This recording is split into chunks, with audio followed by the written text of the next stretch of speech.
Welcome to EMR Physics. I am Raju, 12th Physics. Unit 2 Current Electricity உள்ள important numerical problems ஒன்று வேணா solve பண்ணிக்கிட்டு வரோம். அந்த வரிசையில் இந்த வீடியோவில் எக்ஸாம்பிள் 2.22 எப்படி சால்வ் பண்ணுறது அப்படின்னு பார்க்கலாம்.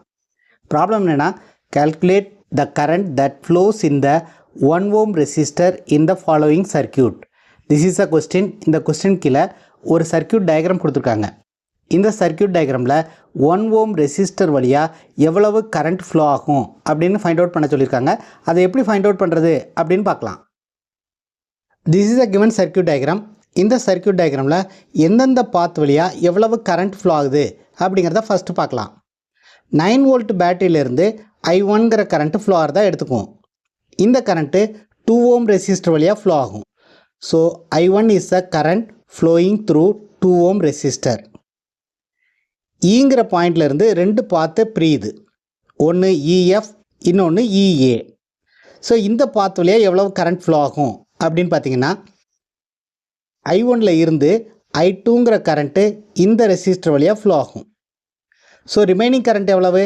I1லேருந்து I2ங்கிற கரண்ட்டு இந்த பாத் வழியாக ஃப்ளோ ஆகுது. அப்போ remaining current I1 minus I2. அந்த I1 மைனஸ் I2ங்கிற கரண்ட்டு இந்த பாத் வழியாக ஃப்ளோ ஆகும். EAங்கிற பாத் வழியாக ஃப்ளோ ஆகக்கூடிய கரண்ட் I1 மைனஸ் I2. இதே கரண்ட்டு 3 ohm ரெசிஸ்டர் வழியாக ஃப்ளோ ஆகும்.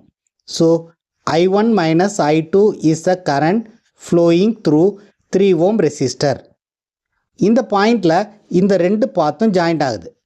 அப்போ இந்த ரெண்டு கரண்ட்டும் ஆட் ஆகி இந்த 3 ohm ரெசிஸ்டர் வழியாக ஃப்ளோ ஆகும். இதை ரெண்டையும் ஆட் பண்ணிங்கன்னா I1 அப்படின்னு வரும். So I1 is a current flowing through 3 ohm resistor. So these are the currents flowing in the given circuit diagram. Now we have to find the current I2. We have to find I2. To find I2, we are going to use the Kirchhoff's voltage rule.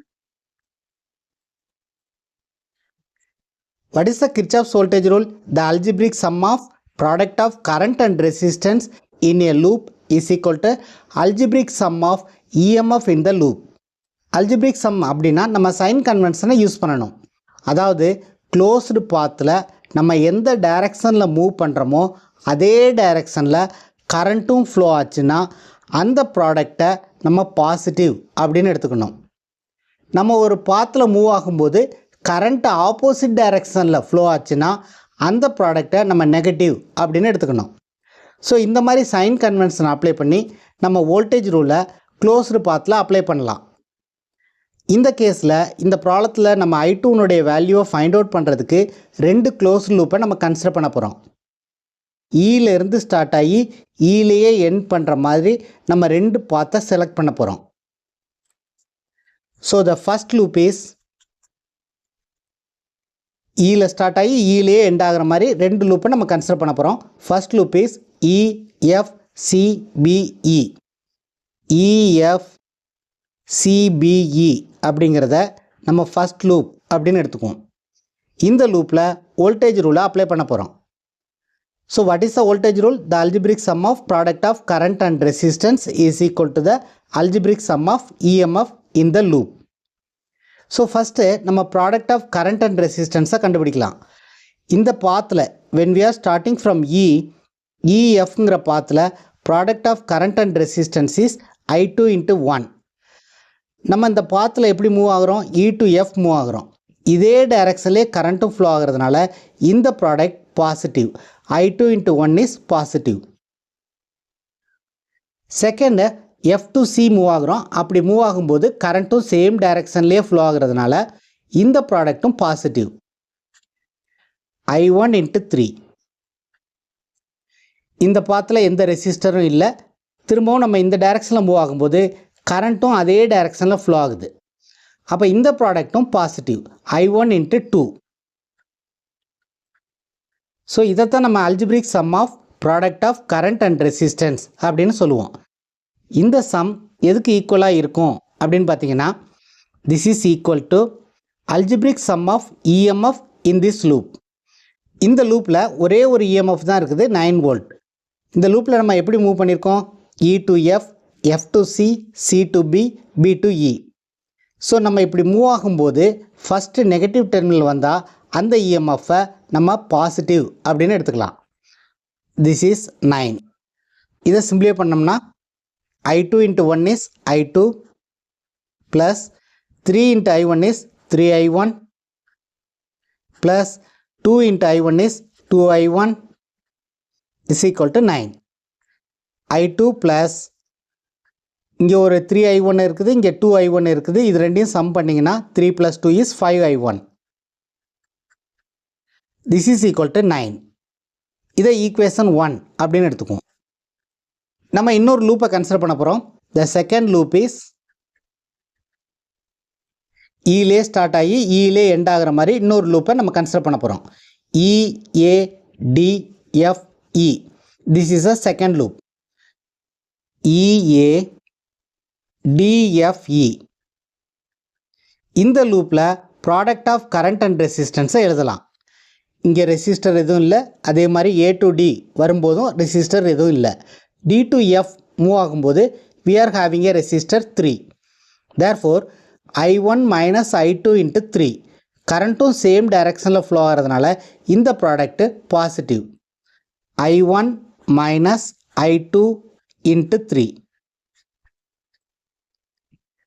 Next, when we are moving from F to E, current opposite direction flow ஆகுது. அதனால the product of current and resistance is minus I2 into 1. This is equal to, what is the EMF in this loop? The EMF in this loop is 6. நம்மளுடைய proceeding directionல first negative terminal இருக்கிறதுனால இந்த EMFும் positive. So 6. இதை simplify பண்ணிங்கன்னா I1 into 3 is 3I1 minus 3I2 minus I2 into 1 is I2 is equal to 6. So this is equal to 3I1 minus இது ரெண்டையும் சேர்த்தோம்னா 4I2 அப்படின்னு வரும், is equal to 6. This is equation 2. இந்த ரெண்டு ஈக்குவேஷனையும் நம்ம சால்வ் பண்ணோம்னா I2 உடைய வேல்யூவை ஃபைண்ட் அவுட் பண்ணிடலாம். First equation is I2 plus 5I1 is equal to 9. இந்த ஈக்குவேஷன் எப்படி எழுதிக்கிறோம் அப்படின்னா 5I1 plus I2 is equal to 9. இதே ஈக்குவேஷன் தான் நம்ம இதை ஃபர்ஸ்ட் எழுதியிருக்கோம், இதை செகண்ட் எழுதியிருக்கோம். 5I1 plus I2 is equal to 9. This is the first equation. What is the second equation? The second equation is 3I1 minus 4I2 is equal to 6. This is second equation. இந்த ஈக்குவேஷனை எப்படி solve பண்ண போகிறோம் அப்படின்னா I1 eliminate ஆகிற மாதிரி நம்ம solve பண்ண போகிறோம். அதுக்கு செகண்ட் ஈக்குவேஷனில் I1 உடைய கோஎஃபிஷியண்ட்டை வச்சு ஃபர்ஸ்ட் ஈக்குவேஷனை மல்டிப்ளை பண்ண போகிறோம். ஃபர்ஸ்ட் ஈக்குவேஷனில் I1 உடைய கோஎஃபிஷியண்ட்டை வச்சு செகண்ட் ஈக்குவேஷனை மல்டிப்ளை பண்ண போகிறோம். அதாவது we are going to multiply first equation by 3. அப்படி மல்டிப்ளை பண்ணோம்னா we will get 5 into 3 is 15I1. Through அவுட்டாக மல்டிப்ளை பண்ணணும். Plus 3 into I2 is equal to 9 3s are 27. இதே மாதிரி செகண்ட் ஈக்குவேஷனை 5ஆல் மல்டிப்ளை பண்ண போகிறோம். செகண்ட் ஈக்குவேஷனை 5ஆல் மல்டிப்ளை பண்ணிங்கன்னா 5 3s are 15. 15I1 minus 20I2 is equal to 30. இப்போ இந்த ரெண்டு ஈக்குவேஷனையும் நம்ம சப்ட்ராக்ட் பண்ணோம்னா, சப்ட்ராக்ட் பண்ணுறதுக்கு சைன் சேஞ்ச் பண்ணிக்கணும். செகண்ட் ஈக்குவேஷனில் மைனஸ், இங்கே ஒரு மைனஸ் இருக்கிறதுனால இது ப்ளஸ் ஆகும், இங்கே ப்ளஸ் இருக்கிறதுனால இது மைனஸ் ஆகும்.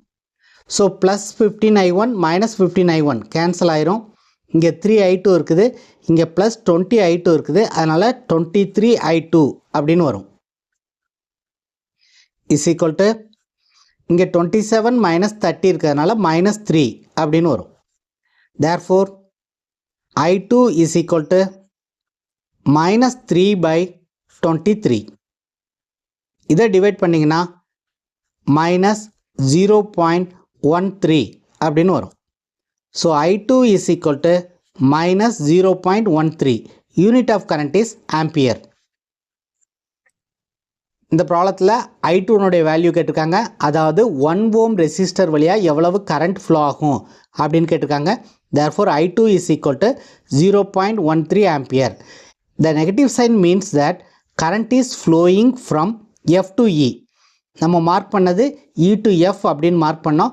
பட் ஆன்சரில் நெகட்டிவ் சைன் வந்திருக்கிறதுனால current is flowing from F to E.